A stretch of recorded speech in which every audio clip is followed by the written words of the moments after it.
বিজ্ঞান এখন প্রমাণ করছে যে যতগুলো শব্দের দ্বারা এই হার্টের ভেতরে কম্পন সৃষ্টি হয়, তার ভেতরে এই আল্লাহু আকবার একটা, এটা হার্ট অ্যাটাকের ঝুঁকি আপনাকে আল্লাহ কমিয়ে দেবে, এই তার বড়ত্বের এই ঘোষণা দিবে।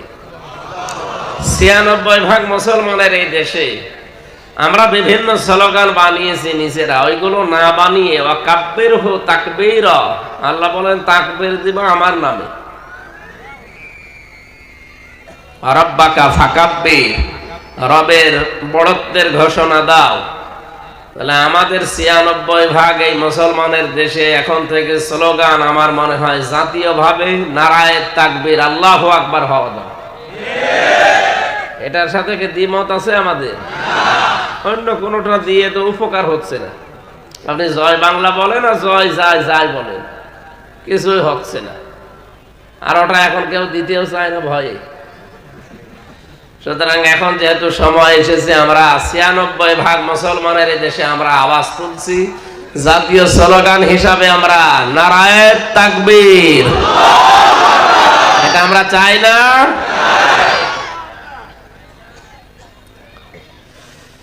আমার ভাইরা, এই আওয়াজ ঠিক নেই, কই মাইক ম্যান কই, কি করেন কি আপনি? আওয়াজ আসে কেন? আওয়াজ বাড়ি খায় ওখানে বসে বসে কি বেড়ি টানছেন? ইকো দেবেন না, এমনি ভাব দেন।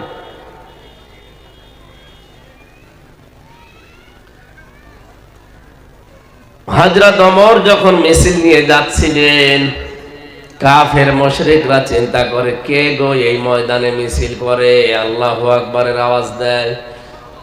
দরজা দিয়ে জ্বালানা দিয়ে মুখ বের করে দেখে মিছিলের সামনে হযরত ওমর।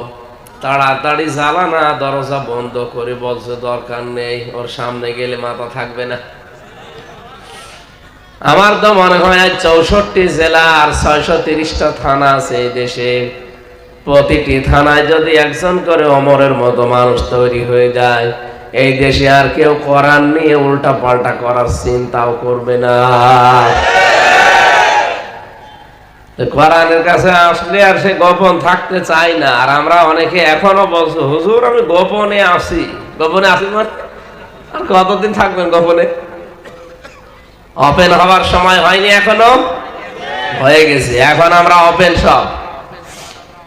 সুতরাং কোরআনে কারিমের কাছে যারা আজকে এসেছেন, আজকে আপনাদের থানার ওসি সাহেব এসেছে ফরিদউদ্দিন, এই মুন্সিগঞ্জ জেলার একজন আলেম আমার সাথে ছিল জেলখানায় ৩টা বছর, মুফতি নূর হোসাইন নুরানি হাফিজাহুল্লাহ। এসে বাড়ি না সদর থানায় বাড়ি। আল্লাহ তাআলা গোলামকেও যেন হায়াতে তাজ্জাবা সিহাতে কলিয়া দান করে। আমরা যারা সত্যি মানুষ হিসাবে আসলাম কোরআন শুনতে, এখান থেকে আজকে কিছু নিয়ে যাওয়া লাগবে। বিশ্বনবীকে আল্লাহ ৫৩ বছর বয়সে জুলুম অত্যাচার নির্যাতনের যখন সর্বশেষ সীমা পার হয়ে গেছে, তার মাথার উপরের ছায়াগুলো আল্লাহ যখন একটা একটা করে সব নিয়ে গেলেন, বিশেষ করে খাদিজাতুল কুবরা রাদিয়াল্লাহু তাআলা আনহা এবং আবু তালিব। এই ভাই কি আপনি কি করেন কি ওখানে বসে? আওয়াজ হয় কেন? আওয়াজ বাড়ি খাচ্ছে। রিভাব দিতে বললাম আপনাকে।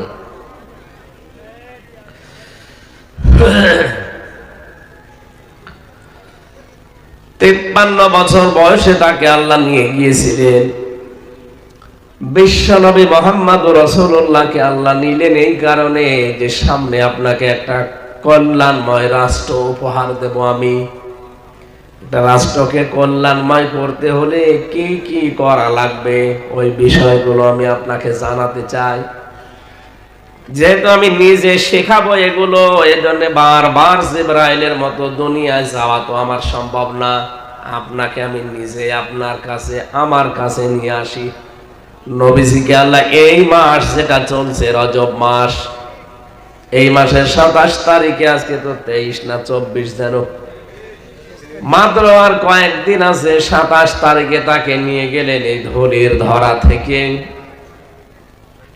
একেবারে আরশ মহল্লায় 27 বছর তাকে তার গবেষণাগারে ল্যাবরেটরিতে বসিয়ে 14টা জিনিস শিখিয়েছিলেন। এই 14টা জিনিস যদি আপনার উম্মতের ভেতরে একটা দেশে আপনি কায়েম করতে পারেন, ওই দেশটা কল্যাণময় রাষ্ট্র হয়ে যাবে। আমাদের দেশটাও যেহেতু এখন নতুন করে স্বাধীন হয়েছে, এই দেশটাকে যদি সত্যিই বিশ্বের বুকে কল্যাণময় রাষ্ট্র হিসাবে আমরা দেখাতে চাই, রজব মাসে আমাদের মূল শিক্ষা লওয়া লাগবে এই 14টা। কি কথা বলেন নাকি? আপনি যে দল করেন, যে ধর্মে আছেন, কোনো অসুবিধা নেই। 14টা যদি থাকে, যেহেতু আপনাকেও আল্লাহ বানিয়েছে, আমাকেও আল্লাহ বানিয়েছে, মাস্ট বি এই দেশটা কল্যাণময় রাষ্ট্র হয়ে যাবে। আমরা সেই জন্য সূরা বানী ইসরাইল থেকে তেলাওয়াত করেছি, তেলাওয়াত করছি এবার সূরা বানী ইসরাইলের 23 নম্বর আয়াত থেকে 38 নম্বর আয়াত পর্যন্ত 14টা বিষয় আল্লাহ এখানে জানিয়েছেন আমাদেরকে নবীজির মাধ্যমে। আপনি চিন্তা করতে পারেন, মাত্র 14টা জিনিস শেখানোর জন্য সময় নিয়েছে আল্লাহ নিজে। কত বছর? 27 বছর একাধারে এক জায়গায় বসিয়ে তাকে শিখিয়েছেন। সরাসরি গবেষণা চলছে, নিজে আল্লাহ গাইডলাইন দিচ্ছে। আমরা একটা বিষয়ের উপরে এমফিল করি, পিএইচডি করি, সর্বোচ্চ 2 বছর আর 5 বছর 7 বছর লাগে, ওই বিষয়ে অভিজ্ঞ হয়ে যায় মানুষ। আর নবীকে আল্লাহ নিজে বসিয়েছেন একটা গবেষণাগারে 27 বছর। অনেক গুরুত্বপূর্ণ বিষয় এখানে আল্লাহ দিয়েছে, যেগুলো দিয়েছেন আমরা দেখব আমাদের দেশে এগুলো আছে কিনা। যদি না থাকে, রাষ্ট্রের যারা দায়িত্বে আছেন, ডক্টর মোহাম্মদ ইউনূস সহ প্রত্যেকের দায়িত্ব হবে দল মত জাতি বর্ণ ধর্ম নির্বিশেষে এই 14টা এই রাষ্ট্রে কায়েম করা। তাহলে এইটা পৃথিবীর 257টা দেশের ভেতরে মডেল দেশ হবে ইনশাআল্লাহ। এই গ্যারান্টি দিচ্ছেন কে? এবার আমরা প্রবেশ করছি। আগে দরুদ পড়ি নেই সাল্লাল্লাহু আলাইহি ওয়াসাল্লাম। কোন অনুষ্ঠান কবুল করতে হলে এই দরুদ পড়া লাগবে। যে কোনো অনুষ্ঠান শুরু করার আগে দরুদ পড়বে, অনুষ্ঠান শেষ হওয়ার পরেও দরুদ পড়া লাগবে। কেউ যদি দরুদ শরীফ না পড়ে, তাহলে ওইটা ঝুলে থাকে, আকাশে যায় না। কত বড় গুরুত্বপূর্ণ বিষয় এটা না? এবার আমার প্রশ্ন, দরুদের ভেতরে কি আছে যে পড়লে এটা আরশে চলে যায়? এর ভেতরে যে কথাগুলো আপনি বলেন, ওইগুলো আপনার প্র্যাকটিক্যাল লাইফে কিন্তু থাকা লাগবে। খালি মুখ দিয়ে বলবেন, কিন্তু আপনার জীবনে ওইটা নেই। ও কিয়ামত পর্যন্ত দরুদ পড়িয়েই যাবে, ও আকাশে যাবে না। তাহলে আমরা যে দরুদ পড়লাম, একবার পড়ি নাই প্রথমে? কি পড়েছিলেন? আপনি তো আরবিতে পড়েন, অনেকে জানেন না। আমি বাংলাটা বলছি, দেখেন তো আপনার জীবনে আছে কিনা, আর আপনার দরুদ কত দূর গেল, এই 6 তলা পার হয়েছে কিনা। রাব্বুল আলামিনের কাছে আমরা জানিয়েছি, আল্লাহুম্মা, হে আল্লাহ, সাল্লি আলা, তুমি রহমত নাজিল করো, আলা মুহাম্মদ, মুহাম্মদের উপরে। আল্লাহ যেন সহসায় আমাদেরকে জিজ্ঞাসা করছে, হে মুন্সিগঞ্জের মানুষেরা, মুহাম্মদের উপরে যে রহমত নাজিল করব, কে এই লোকটা? আমরা 1 2 জন না, সবাই মিলে জবাব দিয়েছি, সাইয়্যিদিনা মুহাম্মদ আমাদের নেতা। কি এটা কেউ অস্বীকার করতে পারবেন? এটা আরবিতে আপনি বলেছিলেন। কেন? দুনিয়ায় কত শব্দ আছে, ওই সমস্ত শব্দ না বলে সাইয়্যিদিনা, সাইয়্যিদ তো বলতে পারতেন যে আমার নেতা, সাইয়্যিদিনা বলেছেন যে আমাদের নেতা। কেউ আমরা বাকি নেই, এখানে যারা আছি সবাই মিলে বললাম। এ কথাটা কেন বলা হয়? কারণ নেতৃত্বের বিষয়টা শুধু দুনিয়া না, এটা মরণের পরও লাগবে।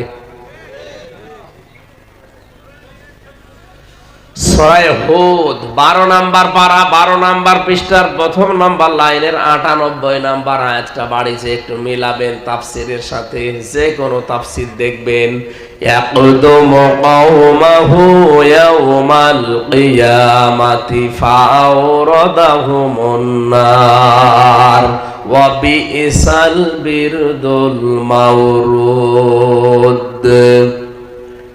আমি প্রায় 42টার উপরে তাফসীর মিলিয়েছি আয়াতের সাথে। সব মুফাসসির সামারাইজ বক্তব্য একই দিয়েছেন। এর বাংলা অর্থ দাঁড়ায় এইটা, যে দলের নেতা জাহান্নামে যাবে ওই দলের কর্মীও তার সাথে জাহান্নামে যাবে।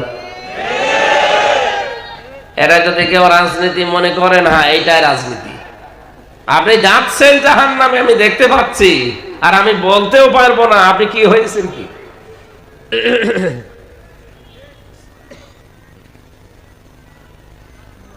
যেই দলের নেতা জাহান্নামে যাবে ওই দলের নেতা কর্মীদেরকে নিয়ে, অনুসারীদেরকে নিয়ে একসাথে জাহান্নামে যাওয়া লাগবে। সুতরাং এটা দুনিয়ার বিষয় হলে আমি বলতাম না, এটা আখিরাতের বিষয়। দুনিয়াতে যাদের নেতা ঠিক নেই, সাইয়েদিনা ঠিক নেই, আশা করছি তারা এখন থেকে ঠিক করে নেবেন। এমন কোন মানুষের পেছনে থাকবেন না যারা জুতা পায়ে দিয়ে মসজিদে ওঠে। আপনাদের জেলায় হয়েছে, আমি দেখেছি। কি বেশি বলে ফেললাম? সে না অন্য ধর্মের লোক, জুতা পায়ে দিয়ে যে লোকটা আল্লাহর ঘর মসজিদে উঠতে পারে, ও মনে হয় আরো সে উঠতে পারবে। কি না মানে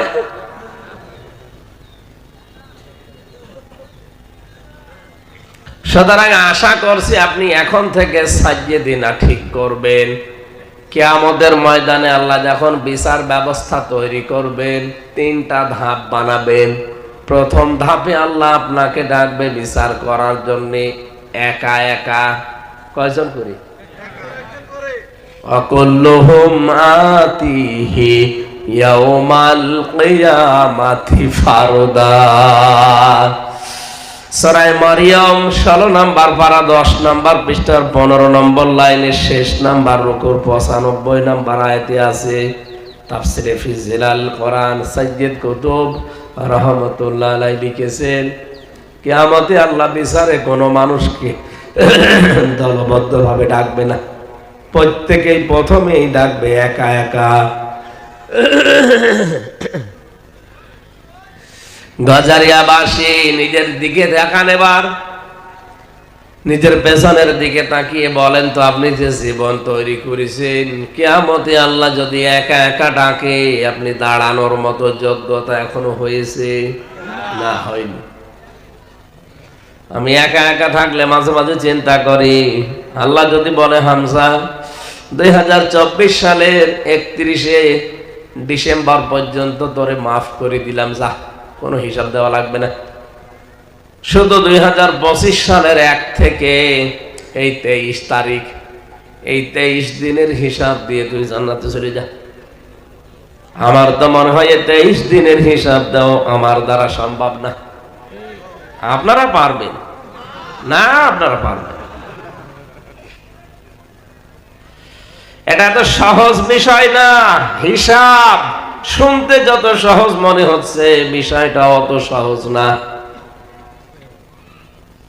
যাদের ভেতরে এই টেন্ডেন্সি তৈরি হয়েছিল ওদের জীবনটাই পুরো পাল্টিয়ে গেছে, যে হিসাব দেওয়া লাগবে আমার। এই বাংলাদেশ 54 বছর হয়ে গেল, শুধু হিসাব দেওয়া লাগবে এই টেন্ডেন্সি আমাদের ভেতরে নেই। এই জন্য ধনী আরো ধনী হয়, গরিব আরো গরিব হয়। এটা যদি হিসাব থাকতো, আজকে আমি একটা প্রতিবেদন দেখলাম, কুষ্টিয়ার আমাদের সাবেক এমপি মাহবুবুল আলম হানিফ, নাম শোনেননি? 15 বছর আগেও লোকটা নিজে চাউল বিক্রি করে খেয়েছে, অথচ এখন বাংলাদেশে যদি 5 জন ধনী থাকে তার ভেতরে সে একজন। শুধু দেশে না, কানাডায় যা বানিয়েছে ও জানি আর আল্লাহ জানি।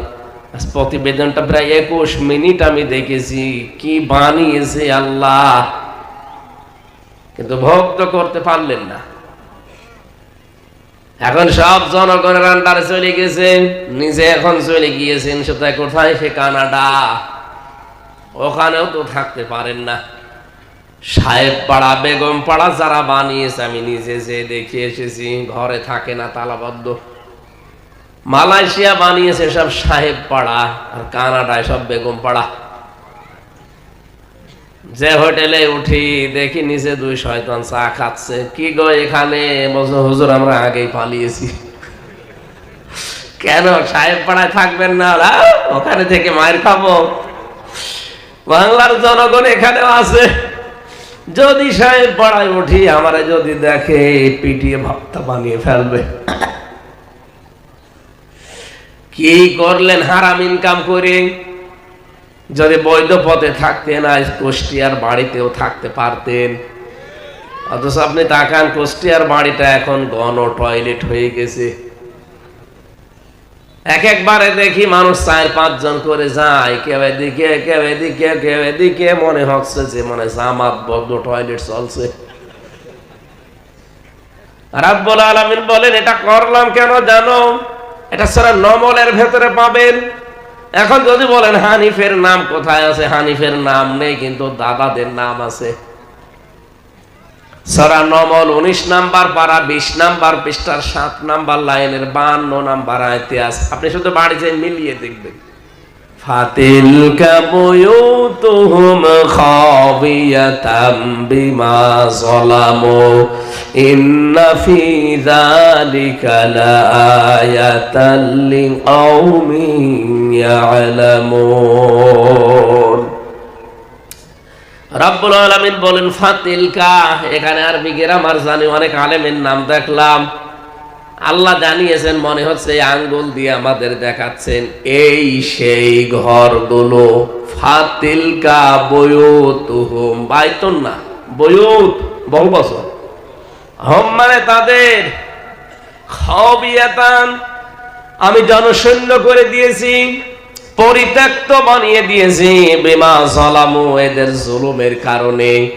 আল্লাহ বলেন এই সেই ঘরগুলো, এগুলো জালেমদের জুলুমের কারণে ঘর পর্যন্ত আজ পরিত্যক্ত হয়ে গেছে।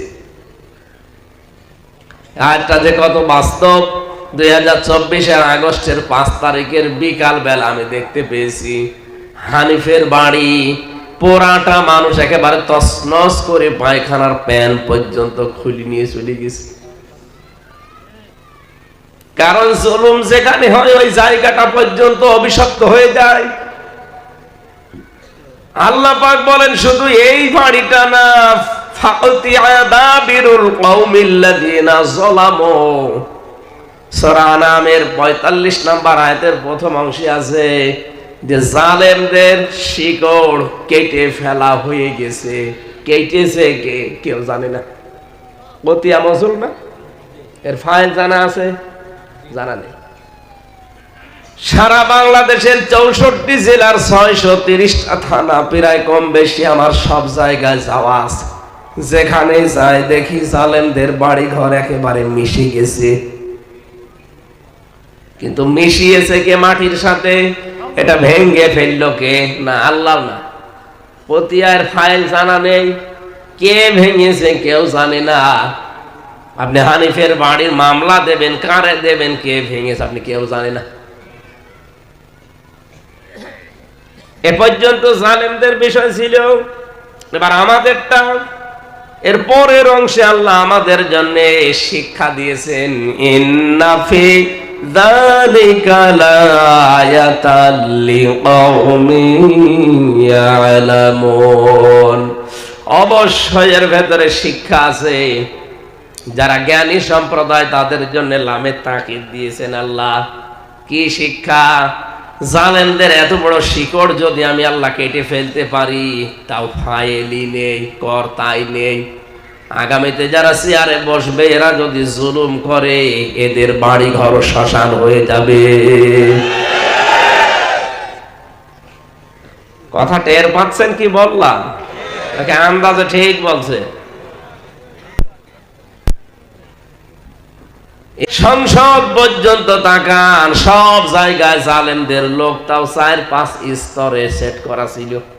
আমি তো রিমান্ডে 10 দিন দেখেছি যে ওদের কাজ কি, ওরা কত কঠিন সিদ্ধান্ত নিয়ে গিয়ে যাচ্ছিল। আল্লাহ বলেন আমি কেটে ফেলেছি। কেটেছে কে? কেউ জানে না দুনিয়ায়। জালেমদের কোন শিকড় আমি আর বাকি রাখবো না। দিন যত যাবে জালেমদের পরিণতি তত খারাপ হবে। কারণ জালেমদের বিরুদ্ধে আমি আল্লাহ নিজে মামলা দায়ের করব।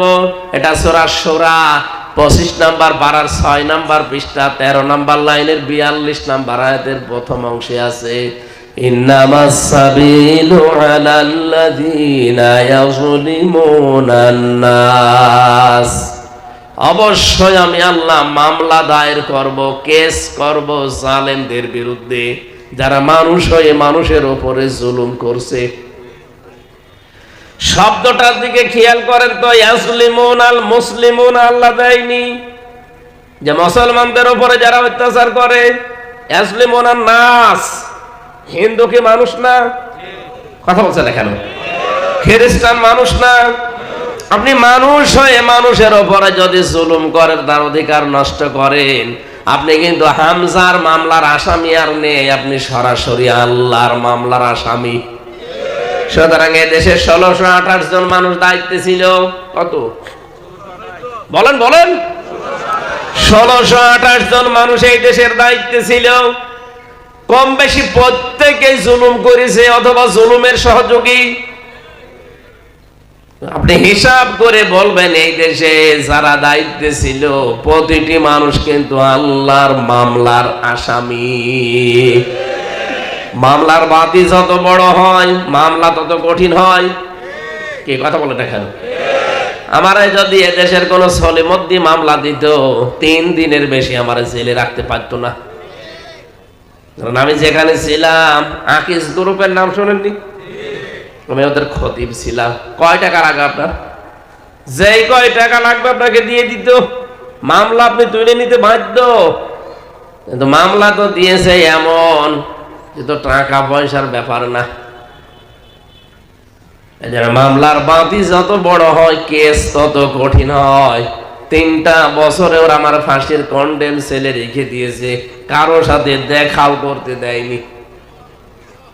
24 ঘন্টা আমার মতো একটা ছোট মানুষ তালা লাগিয়ে সিসি ক্যামেরা দিয়ে আবার কারারক্ষী বসিয়ে রাখত।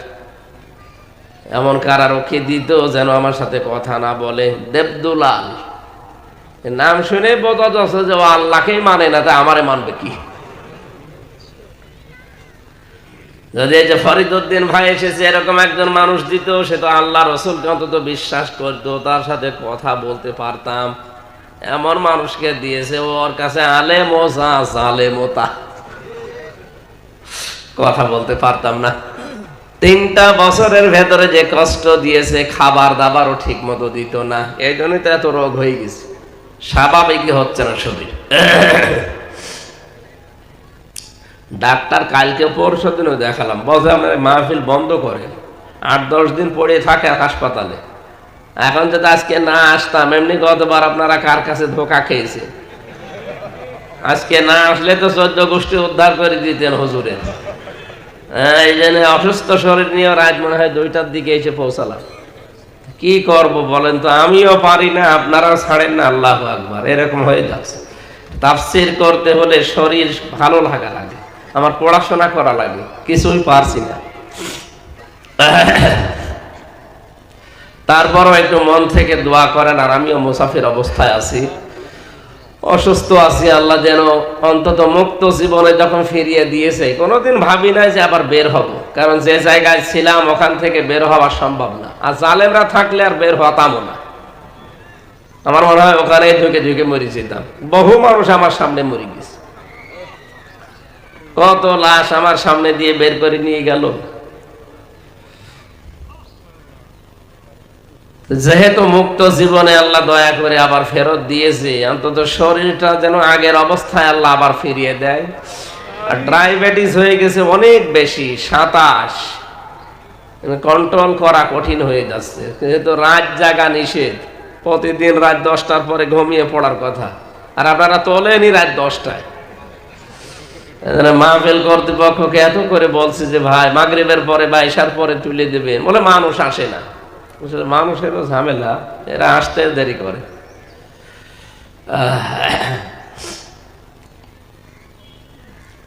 শরীরটা যেন সাপোর্ট দেয়, কথাগুলো যেন সহজ সরল ভাষায় আপনাদের সামনে বলতে পারি, বলেন আমিন। তাহলে আমাদের উচিত জালেমদের এত বড় শিকড় যদি কেটে ফেলা যায়। আমাদের তো শিকড়ই নেই। 15.5 বছর তো সব আমরা জুলুমের শিকার, সবগুলো মাজলুম। কথা বলেন না কেন? বিএনপির কত মানুষ আমি সাথে পেয়েছিলাম যার 313টা মামলা। এখানকার একজন মনে হয় ছিল কি সফু না কি যেন, সফু, শরাফত আলী সফু, মানে এখন বাইরে না। 313টা মামলা যার নামে, বলেন তো ওই লোকটা কবে মানে হাজিরা দেবে কবে, আর কবে দুনিয়ার কাজ কর্ম করবে? জালেমরা করেছিল কি? বিএনপির এক লিডারের নাম শুনলাম, ওই বড়গোনায় বাড়ি, তার মামলা দিয়েছে 556টা। বললাম ভাই আপনি কবে জামিন করাবেন আর কবে বের হবেন, কবে হাজিরা দেবেন? সারা বছর তো হাজিরায় থাকা লাগবে। কি করেছে বলেন তো? আমারে ভালো মানুষ ঘরের থেকে তুলে নিয়ে গেল, যে বলছে যে 50টা মামলা দেব, এখনই 10 লাখ টাকা দেন। আমি কি মামলা কি আপনি বানাবেন? সব বানানো আছে, শুধু নাম লিখে দেব। এই চলছিল দেশে। আজকে ভিডিও একটা বের হয়েছে এই হাউ আঙ্কেলের, হাউ আঙ্কেল না ওনার নাম, হাউ আঙ্কেল। উনি একটা ভিডিও বলছে যে মামুনুল হককে তো ধরে নিয়ে এসেছি, এখন কোন মামলায় ওনাকে দেব তাই বলেন। এই একটা দেশ হইল, কি আশ্চর্য গো। কত মানুষকে আমি ওই আয়না ঘরে দেখেছি, আমিও তো ছিলাম 10 দিন ওই মাটির নিচে। আপনি কি বলে আমি জানি না কোথায় আছি, এমনকি অনেকে নামও জানে না, যে আমার নাম কি তাও জানে না। ওরা যদি জিজ্ঞাসা করে আপনার নাম কি, খালি উলক ভলক করে তাকায়। তার মানে ও 5 বছর 7 বছর 10 বছর পড়ে আছে, কেউ জানেই না, কারণ ওর নাম তো কেউ ডাকে না। ওর নাম মনে থাকবে কি করে? এটা কোন বছর ওর জানা নেই, এটা যে কি মাস, কয়টা বাজে এখন, ও কিছুই জানে না। এমন একটা জায়গা, এদিকে 3.5 হাত, এদিকে 2.5 হাত পড়ে আছে, তাও 5 এন দিয়ে বাঁধা। আমার সাথে মুফতি ফখরুল ইসলাম ছিল, ওই ফাঁসির কন্ডেম ছেলে। উনি আমার একদিন বলছিল, ভাই এই যে আমি শুয়ে থাকি হাত পা ছেড়ে দিয়ে, এটা যে কত বড় নিয়ামত আপনি জানেন? এই জালেমারা আমার এই মাটির নিচে নিয়ে পায়ের ভেতরে হাত দিয়ে সামনে লোহার ব্যারিকেড আছে, এর সাথে চেন দিয়ে আটকিয়ে দিস। 2-5 মিনিট 10 মিনিট পরে খুলে দে না, বছরের পর বছর। সকালবেলা মাত্র 8-10টা ছোলা দিত, তাও পচা ছোলা। দুপুর বেলা 1 মুঠ ভাত দিত, তাও মনে হচ্ছে কেউ মাখিয়ে দিয়েছে। টয়লেট করার জন্য মাত্র 1-1.5 মিনিট সময় দিত। ওই 1 বতনা পানি দেবে, ওইটা দিয়ে টয়লেট করে ওযু করে নামাজ পড়লে পড়েন, না পড়লে ওর ভেতরে শেষ। কয়টা বাজে বলে না, আন্দাজে নামাজ পড়া লাগে। আমিও 11 ঘন্টা টাঙানো ছিলাম, ওই সময় আমিও 4 ওয়াক্ত নামাজ পড়তে পারি না, ইশারায় পড়েছি, কারণ আমি জানি না কয়টা বাজে। এই কঠিন পরিস্থিতিগুলো তারা তৈরি করেছিল। তুরস্কের একটা গণমাধ্যম কালকে রিপোর্ট পেশ করেছে, যিনি পালিয়ে গেছে। আপনারা যে রাগ করেন যে উনি কি করেছে এত যে ওনার পালিয়ে যাওয়া লাগলো, আরে ভাই আমি তো ভিকটিম, আমি নিজে দেখেছি। এই রিপোর্টে দেখা যাচ্ছে যে উনি বাবার মাকে এক ঘরে রেখে দিয়ে সন্তানটাকে পাশের রুমে রেখে দুধ খাওয়াতেও দিত না। বলতো না, যা বলছে এগুলো করা লাগবে, নাই তো ছেলে মেয়েকে দুধ খাওয়াতে পারবি না, এইরকম কড়াকড়ি করতো। আর আপনি বলেন কি হয়েছে? এত আপনার সাথে তো হয়নি। আপনার বাবারে যদি ওইভাবে আয়না ঘরে 14 বছর আটকিয়ে রাখতো, তখন আপনি টের পেতেন।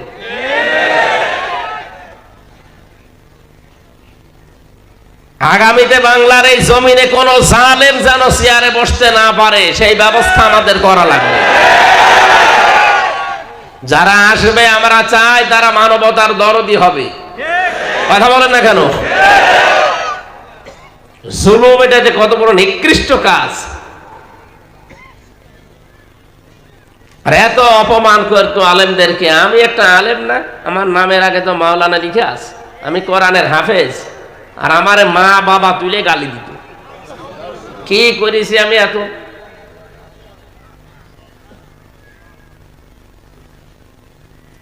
ওই শয়তানগুলো এখন মাঝে মাঝে মামলার আয়ু আমারে কল দেয়, ও হুজুর মাফ করে দিয়ে। কিসের মাফ? আগে টাকা ফেরত দে। হ্যাঁ, আমার বাবার কাছ থেকে আর আকিস গ্রুপের কাছ থেকে 32 লাখ টাকা নিয়েছে।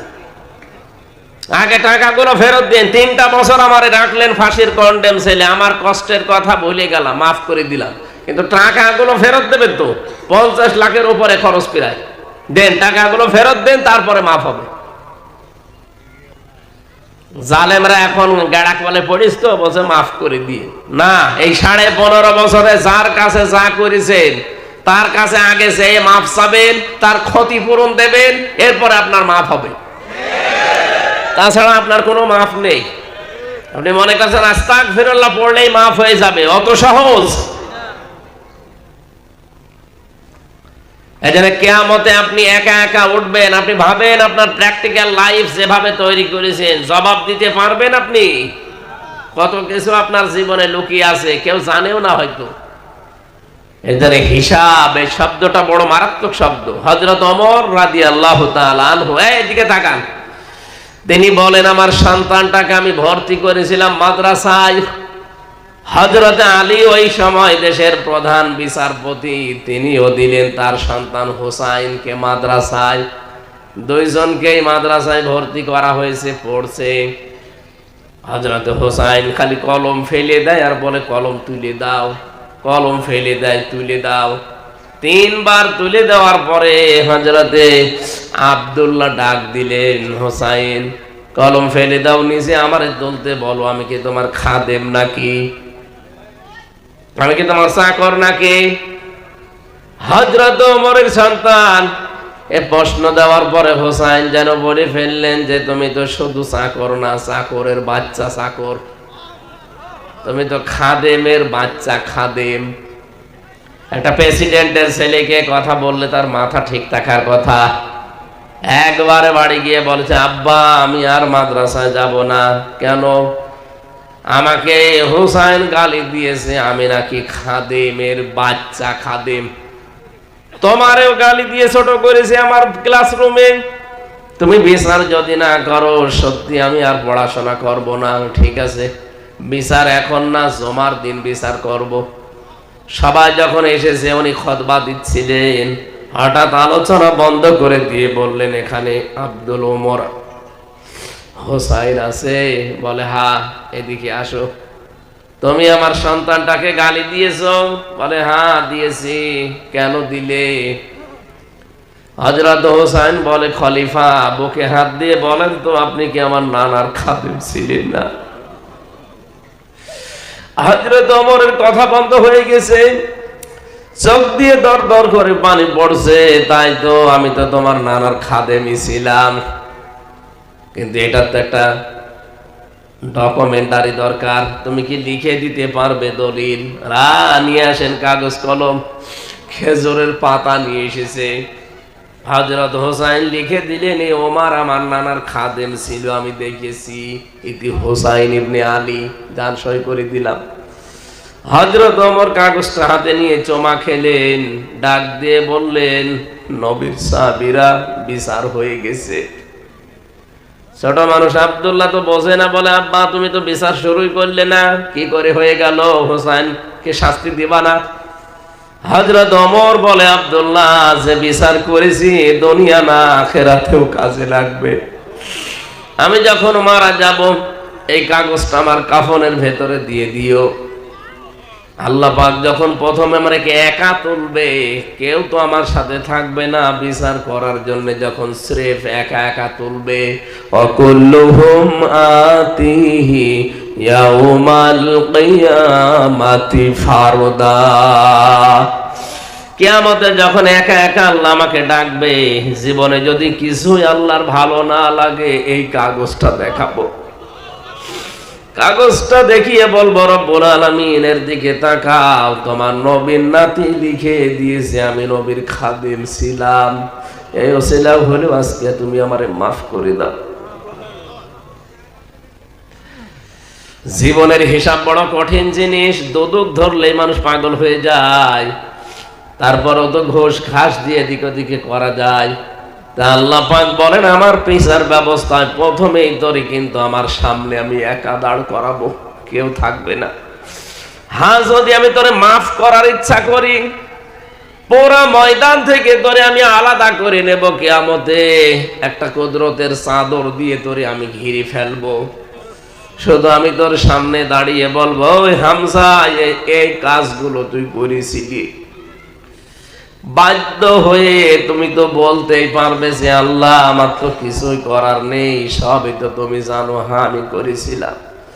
মাথা নিচু করে চোখের পানি যখন ফেলবে, আল্লাহ পাক বলেন, ওর চেহারা কাকতি মিনতের দিকে তাকিয়ে আমি কুদরতের জোয়ারে জোশ পয়দা হবে। ওরে বলবো, ঠিক আছে, যা, গোপনে তোরে মাফ করে দিলাম, কাউকে বলবি না, জান্নাতে চলে যা। এটা হচ্ছে হিসাব ইয়াসির।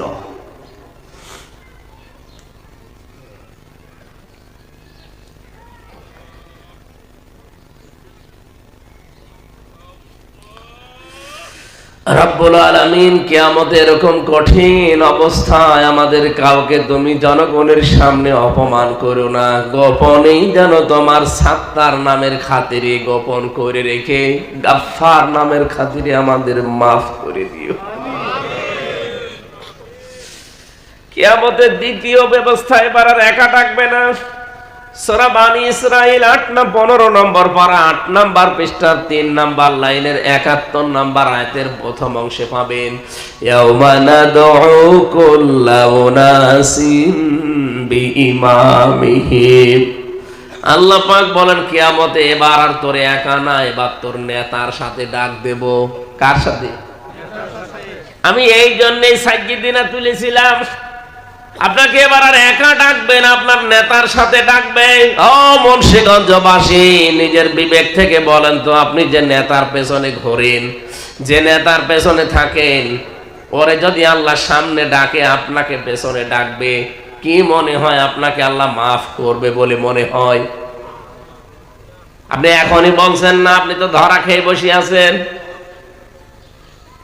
বিবেকটা কাজে লাগান, এমন মানুষের পেছনে থাকা লাগবে যে মানুষটাকে দেখলে আমার আল্লাহর কথা মনে হয়। এমন মানুষের পেছনে থাকা যাবে না যারে দেখলেই শয়তানের কথা মনে পড়ে। কথা বলেন ঠিক কিনা?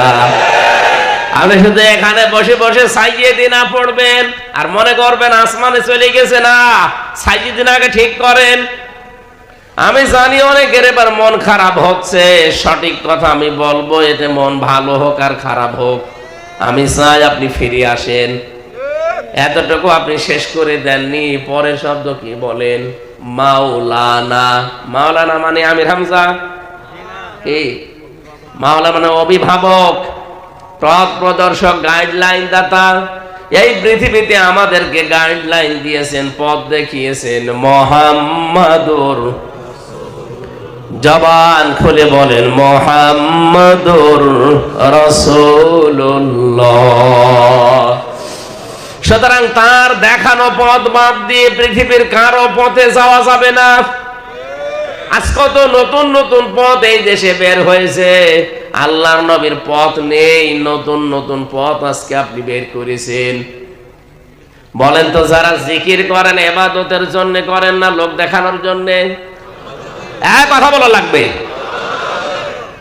জিকির একটা ইবাদত, কেউ যদি ইবাদত মনে করে এটা করতে চায়, মাস্ট বি তাকে অবশ্যই অবশ্যই অবশ্যই রাসূলুল্লাহ যেভাবে শিখিয়েছেন ওইভাবে করা লাগবে।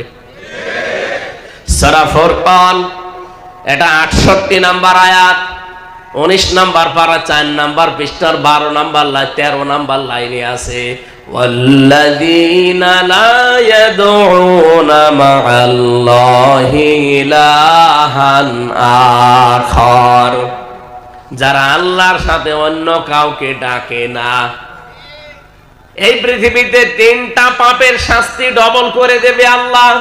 আপনি গোনা একটা করবেন, একটা শাস্তি পাবেন, কিন্তু 3টা অপরাধ এমন আছে, এই 3টা অপরাধের শাস্তি একটা না ডবল করে দেবে। তার ভেতরে প্রথম এইটা, যারা আল্লাহর সাথে অন্য কাউকে ডাকে, যেটা এই চট্টগ্রাম বিভাগের জেলাগুলোতে বেশি হয়। আপনি কিছুক্ষণ আল্লাহর নামে জিকির করলেন, সুবহানাল্লাহ, আলহামদুলিল্লাহ, লা ইলাহা ইল্লাল্লাহ, আল্লাহু আকবার। এর পরে পরে আপনি জিকির তৈরি করে নিলেন, ইয়া আলী বাবা, শাহ আলী বাবা, কেল্লা বাবা, ফতে বাবা। এগুলো নেই দেশে? এই পাশের জেলা কুমিল্লা, ব্রাহ্মণবাড়িয়া, এগুলো আরো বেশি। এই যে তাহেরি সাহেব নিচে নতুন নতুন জিকির বানিয়েছেন আপনি। কত আলেম নাম দেখলাম, 7-8 জন আলেমের। বলেন তো ইয়া আলী বাবা, শাহ আলী বাবা কোন জিকির আছে? কোথায় পেয়েছেন আপনি? আল্লাহর সাথে অন্য কাউকে জুড়ে দেওয়াও যাবে না। আল্লাহর নামের সাথে অন্য কাউকে যারা যোগ করে ডাকেন, এরপরে আয়াতে আছে ইউদাফ লাহুল আযাব, তার শাস্তি হবে কয়টা? 2টা। বলেন বলেন।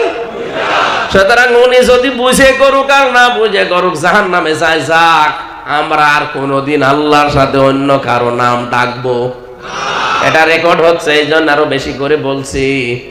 আল্লাহর সাথে কারো নাম আমরা ডবল করে আর ডাকবো না। ডাকলে আমার শাস্তি কয়টা? আরো জোরে বলেন। এটা মানবেন তো ইনশাআল্লাহ? হ্যাঁ, মানবেন না? ও জাহান্নামে যায় যাক, ও কেল্লা বাবা, ফতে বাবা, শাহ আলী বাবা নিয়ে যাক, কিন্তু আমি ওর সাথে নেই, কারণ আমাকে নিষেধ করেছে কে? আল্লাযীনা লা ইয়াদউনা মা'আল্লাহি ইলাহান আখার। কত মানুষকে দেখি রাসূলুল্লাহর নামে জিকির করে, এটাও হারাম। রাসূলুল্লাহর নামে দরুদ পড়বেন আর জিকির করবেন শুধুমাত্র একমাত্র কেবলমাত্র কার নামে? আল্লাহ বাদে কারো নামে জিকির করা জায়েজ নেই। জেলখানায় একজনকে পেয়েছিলাম, ওই যে সোহেল চৌধুরী হত্যা মামলার আসামি মামুন। সোহেল চৌধুরী নায়ক ছিল না? ওকে যে মেরে ফেলেছিল, সে 25 বছর জেল খাটতেছে। দেখতাম রাত 2:30-3টায় আমি আর মামুনুল হক উঠতাম তাহাজ্জুদের জন্য, আর ওই লোকটা উঠতো জিকির করার জন্য। শরীর তো সেরকম 25 বছর বসে বসে খেয়ে একেবারে হাতির মতো হয়েছে। ওইটাই জিকির আরম্ভ করতো, ইয়া রাসূলুল্লাহ, ইয়া রাসূলুল্লাহ। কি গো, ঘর কেঁপে ওঠে। 4 তলায় আমরা 5, 3 তলায় আমরা 4 তলায়। একদিন ডাক দিয়ে বললাম যে ভাই কি করেন? বলছে হুজুর জিকির করি। কিসের জিকির? ইশকে। ইশকে কিসের ইশক? রাসূলুল্লাহ। রাসূলুল্লাহর ইশকে কোনো জিকির নেই। কে শিখিয়েছে আপনাকে? এই জেলে একজন এসেছিল, সবুজ পাগড়ি মাথায় দেওয়া, মাঝ ভান্ডারি বাবার মুরিদ। উনি এসেছিল, উনি আমাকে শিখিয়েছে, আমি ওর পর থেকে এই জিকির করি। মামুনুল হক বলল, ভাই না, এটা কোনো জিকির না। জিকির হবে কার নামে? আপনি আজকে থেকে ইয়া রাসূলুল্লাহ কোনো জিকির আর করবেন না। দেখলাম পরবর্তী দিনে উনি পাল্টিয়ে গেছে। উনি ওঠে জিকির করে শুধু আল্লাহু আকবার, আল্লাহু আকবার। ঠিক আছে, এটা করেন। আর যদি আপনি শাস্তি থেকে, গজব আযাব থেকে, আল্লাহর বরদোয়া থেকে, আপনি যদি তার লানত থেকে বেঁচে থাকতে চান, তাহলে যখনই সময় পাবেন সব সময় পড়বেন আস্তাগফিরুল্লাহ।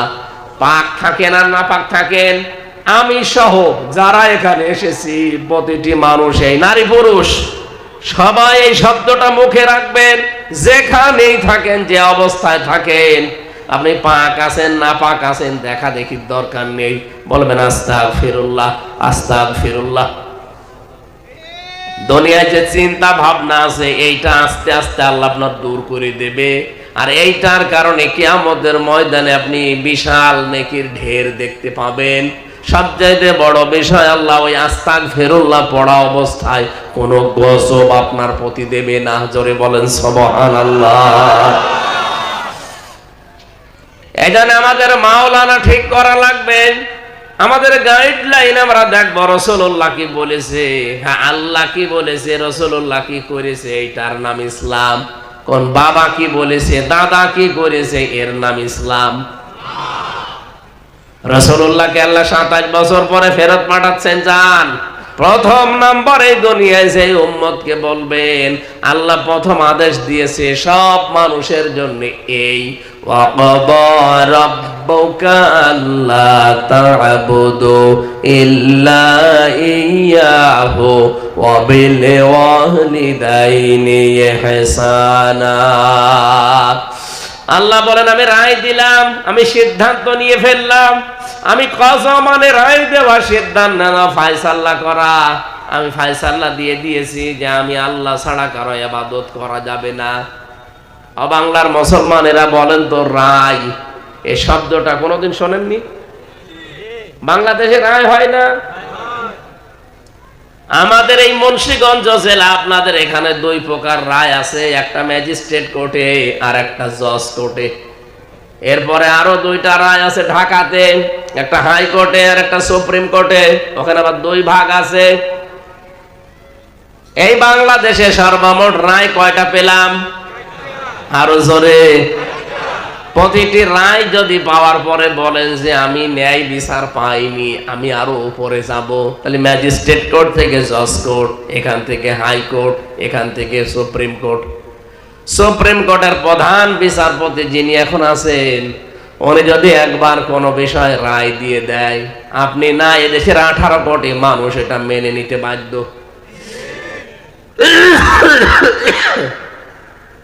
যদি বলে আমি মানি না, তাহলে ফাঁকা জায়গায় আপনাকে থাকতে দেবে না, হয় জেলখানা অথবা দেশ থেকে তাড়িয়ে দেবে। কথা বলে না কেন? প্রধান বিচারপতির উপরে যেহেতু কোনো বিচারপতি দেশে নেই, তার রায় আপনাকে মেনে নেওয়াই লাগবে, মাস্ট বি। প্রধান বিচারপতির উপরে আর একজন বিচারপতি নেই, কে? তামাম দুনিয়ায় যত বিচারপতি সবার উপরে কে? আলাইসাল্লাহু বিআহকামিল হাকিমিন। আল্লাহ বলেন আমি কি সবার উপরে বড় বিচারপতি না?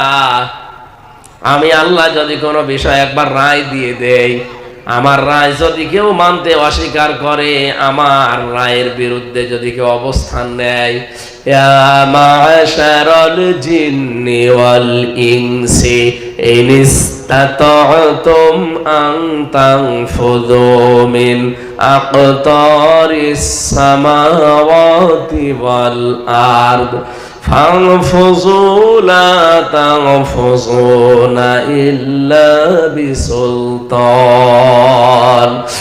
জবান খুলে পড়েন ফাবিআইয়ি আলা'i রাব্বিকুমা তুকাযযিবান।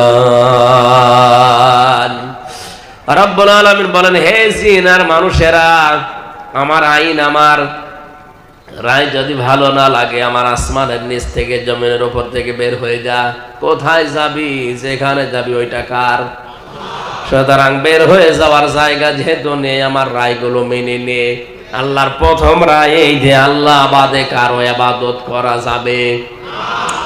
অন্যান্য ধর্মের লোক যারা আছেন, আমি বহু ধর্মের লোকের সাথে মিশে দেখেছি। এই পৃথিবীতে প্রায় 4,500-এর উপরে ধর্মের লোক আছে। বাইরের রাষ্ট্রগুলো যখন যায়, আমি ইহুদির সাথে মিশেছি, খ্রিস্টানের সাথে মিশেছি, বৌদ্ধর সাথে মিশেছি, হিন্দুদের সাথে তো বাঁশের দাদা বাবুদের কাছে গেলে মিশাই লাগে। দেখেছি এই মানুষগুলো সবাই একজনকে কিন্তু বিশ্বাস করে যে আল্লাহ একজন আছে। কি কথা বলেন না কেন? বলি ইয়া আহলাল কিতাব তাআলাউ ইলা কালিমাতিন সাওয়াইন বাইনানা ওয়া বাইনাকুম আল্লা না'বুদা ইল্লাল্লাহ। আল্লাহ পাক বলেন, হে নবী, ওদেরকে আপনি ডাক দেন।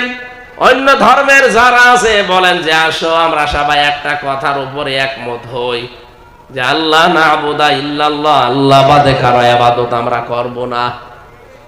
কি কথা বলেন না কেন? আরে বাংলাদেশে আমরা অন্যান্য ধর্মের যারা আছে সবাইকে বলছি আসেন, আপনারাও কিন্তু বিপদে পড়লে আল্লাহকে ডাকেন। আমি যখন বরিশালে পড়তাম দেখেছি, ওই সময় তখন ব্রিজ ছিল না, লঞ্চে নৌকায় যাওয়া লাগতো। নৌকায় করে যাচ্ছে, হঠাৎ ঝড় উঠেছে, নৌকা কাঁপাকাঁপি করছে। দাদার দাদি হিন্দু, ওরা দেখছে পড়ছে লা ইলাহা ইল্লাল্লাহ। কি গো, চেহারা দেখে মনে হচ্ছে অন্য ধর্মের। কালেমা পড়েন কেন? বলছে দেখো যে ঝড় উঠেছে কালী দুর্গার কাজ না, আল্লাহ লাগবে। যে ঝড় উঠেছে এ ঝড় থামাতে কালী দুর্গায় হবে না, এখন আল্লাহ লাগবে।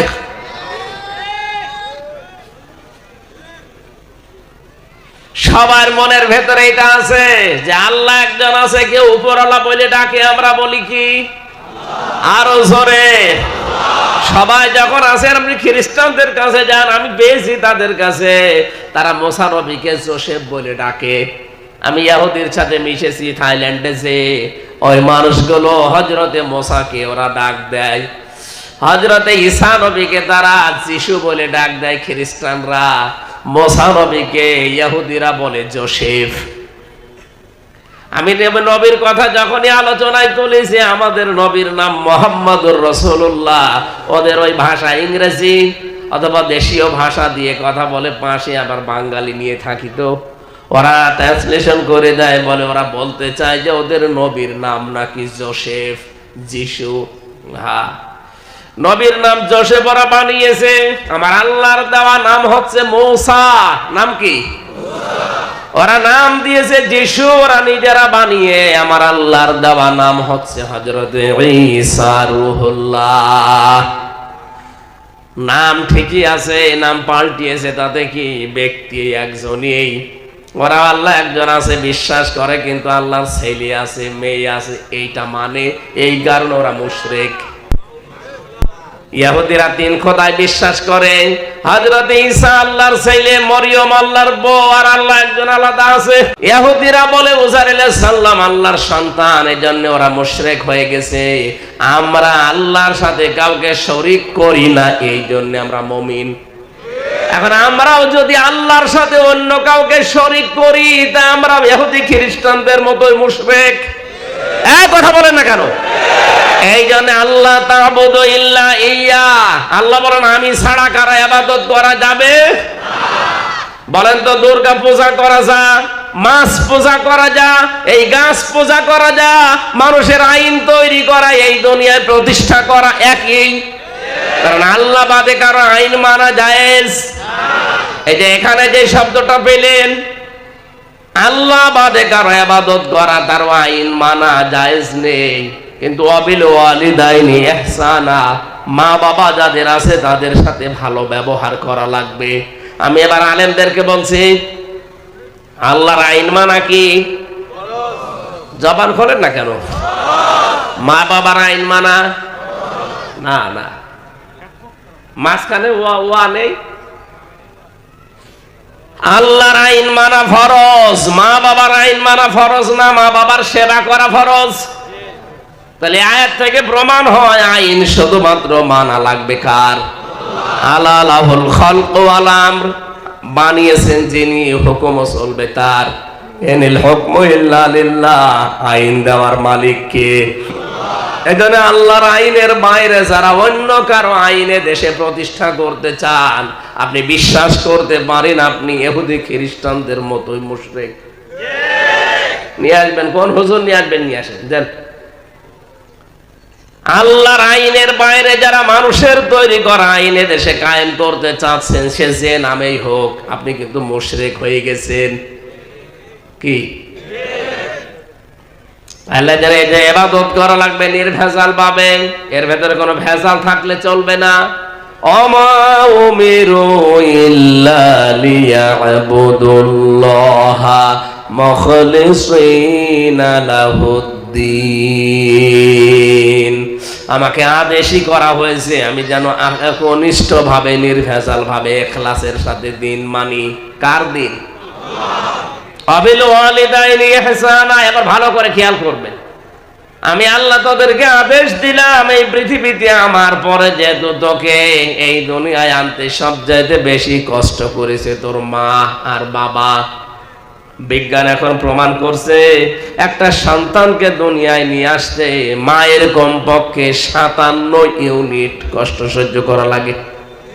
কত? এখানে যত শক্তিশালী মানুষ আমরা আছি, সর্বোচ্চ 45 ইউনিট কষ্ট দিলে আপনি মরে যাবেন, আর বাঁচবেন না। কিন্তু একটা মা দুনিয়াতে আমার মুখ দেখতে গিয়ে 57 ইউনিট পর্যন্ত কষ্ট সহ্য অলরেডি করেছে। এই জন্য আল্লাহ বলেন, আমার পরে আমি দুনিয়ার কারো নাম দেইনি, সেবা করার জন্য, খেদমত করার জন্য তোর মায়ের নাম, বাবার নাম দিয়ে দিলাম। ইম্মা ইয়াবলুগান্না ইনদাকাল কিবারা আহাদুহুমা আও কিলাহুমা ফালা তাকুল লাহুমা উফিন। তাদের ভেতরে একজন অথবা দুইজন যদি বার্ধক্য অবস্থায় পৌঁছিয়ে যায়, সাবধান, কোনদিন ওহ শব্দ পর্যন্ত বলবি না, এবং তারাও যেন না বলে। তাফসীরের ভেতরে উফিন শব্দের ব্যাখ্যা পেয়েছি আমি, হাতের ভেতরে আঙ্গুল এভাবে চাপ দেন, একটা মট করে আওয়াজ হয়েছে, এই যে একটু ব্যথা পেলাম, এইটার নাম উফিন। মা বাবার খেদমত করতে গিয়ে কেউ যেন কথাও না বলে যে আর পারা যায়, আর কত না, এটা বললে আপনার পেছনের আমল লাখ লাখ সব আল্লাহ নষ্ট করে দেবে। কত মানুষ সহ্যের বাইরে চলে যায়, তখন বলেই ফেলে যে এ ছাতা আর কতদিন টানবো, কথা বলেন না কেন? শেষে বলে যে আলাদা করে দিলাম, অথবা বাড়ি থেকে তাড়িয়ে দেয়, অথবা অনেক দেশে দেখতে পাচ্ছি বৃদ্ধাশ্রমে রেখে আসে। কয়েকদিন আগে আমি গিয়েছিলাম নীলফামারী জেলার কিশোরগঞ্জ থানায়, একটা বৃদ্ধাশ্রম নিয়ে গেল আমারে দেখতে। এই কোলে 25 জন, এই কোলে 25 জন মা আর বাবা বসে আছে। চোখের দিকে তাকিয়ে আমি দেখতে পেয়েছি প্রত্যেকের চোখের কোনায় পানি ছলছল করছে। মুরব্বী মানুষ সবগুলো যেন তাদের ছেলে আর মেয়ের নামে বরদোয়া দিচ্ছে। আরে ভাই, তাদেরও তো আমার মতো ছেলে আছে। আমি দুইজনের সাথে কথাও বললাম যে কি করেন, কি ছেলে মেয়ে কয়টা। একজন বলছে আমার ছেলে ডিসি, আর একজন বলছে আমার ছেলে আমেরিকায় থাকে।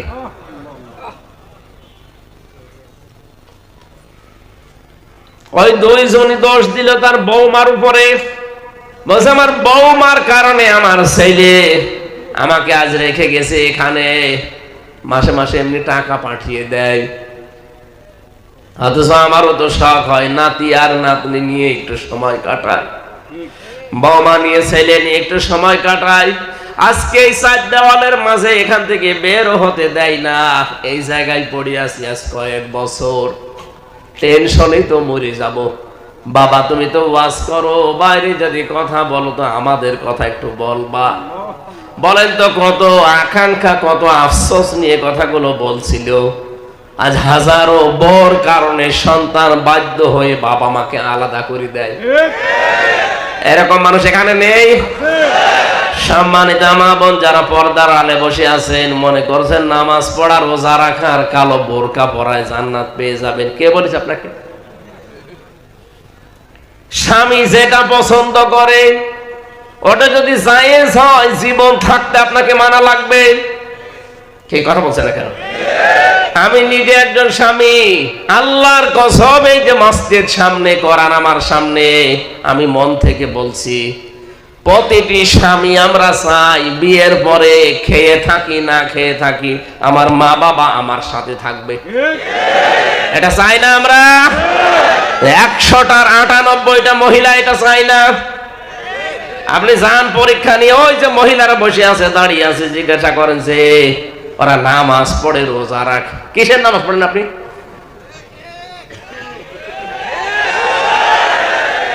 তার মানে এই এলাকায় ঝামেলা আছে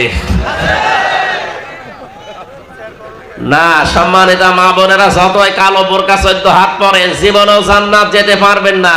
শ্বশুর শাশুড়িকে নিজের মা বাবার মতো মনে করা লাগবে। শ্বশুর শাশুড়ি এবার আবার হাওয়ায় ফুলতেছে, আমাদের কাজ হচ্ছে। আরে ভাই, ওটা লোকের মেয়ে, পরের একটা মেয়ে আপনার বাড়িতে এসেছে, ওই টাকা আবার নিজের মেয়ের মতো মনে করা লাগবে।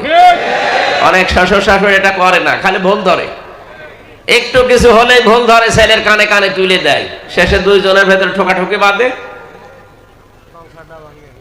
একটা সংসার যদি কোনো মেয়ের কারণে, মহিলার কারণে, মা বাপের কারণে ভেঙে যায়, আল্লাহর আরশ পর্যন্ত কেঁপে যায় ওই মা বাবার উপরে।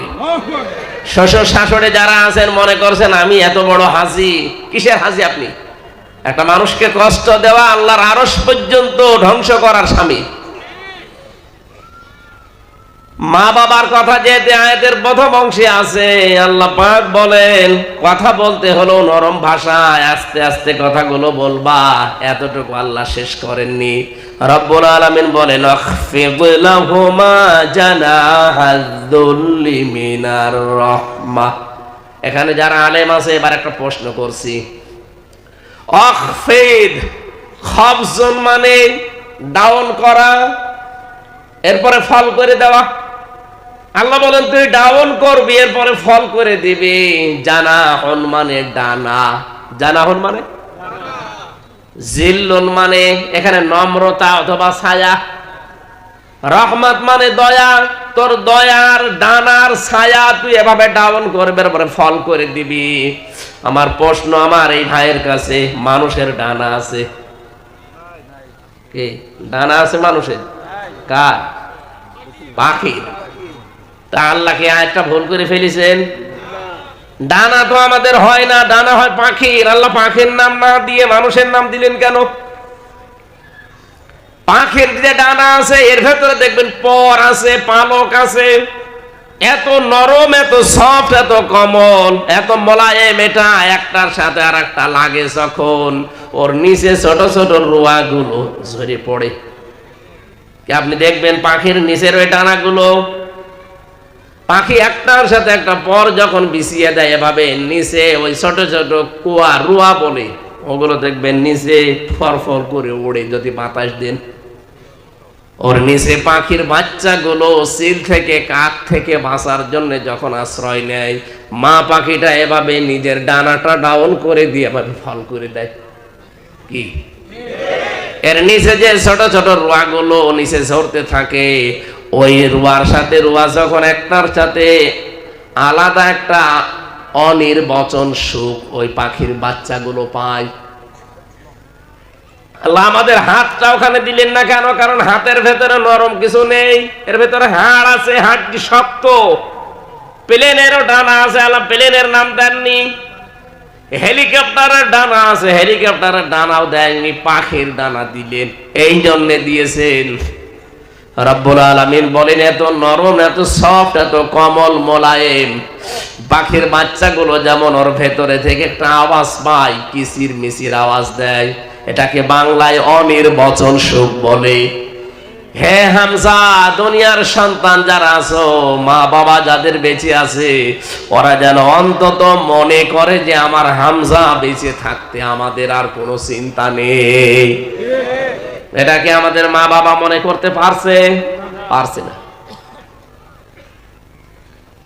আল্লাহ এটা বুঝিয়েছিলেন সে আরো সে নিয়ে নিজে 14টার ভেতরে। এটাই জানে বাংলার মানুষ আমরা যদি সত্যি দেশকে কল্যাণময় রাষ্ট্র বানাতে চাই, মা বাবা যাদের আছে তাদের খেদমত করে তাদের ব্যবহারে খুশি রাখা লাগবে। অকুর রব্বির হামহুমা কামা রব্বায়ানি সাগীরা। জবান খুলে আল্লাহর এই শেখানো দোয়া একবার পড়েন, রব্বির হামহুমা কামা রব্বায়ানি সাগীরা।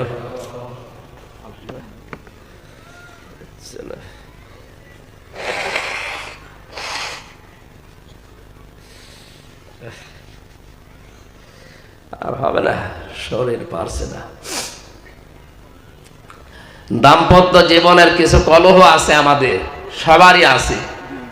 আমি জেলখানায় এই 3টা বছর এইটা আজ করতে পেরেছি। দাম্পত্য জীবনে মানুষের যে কলহ, মারামারি, গন্ডগোল, মনোমালিন্য, এটা কেন হয় আর কেন মিটাতে হয় কোন কোন পদ্ধতিতে, এটা আমি লিখেছিলাম জেলখানায় বসে হালকা, পরে এসে বই করেছি।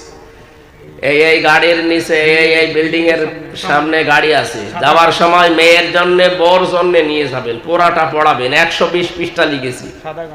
আমার মনে হয় পরিবারে আপনার অন্তত শান্তি ফিরে আসবে।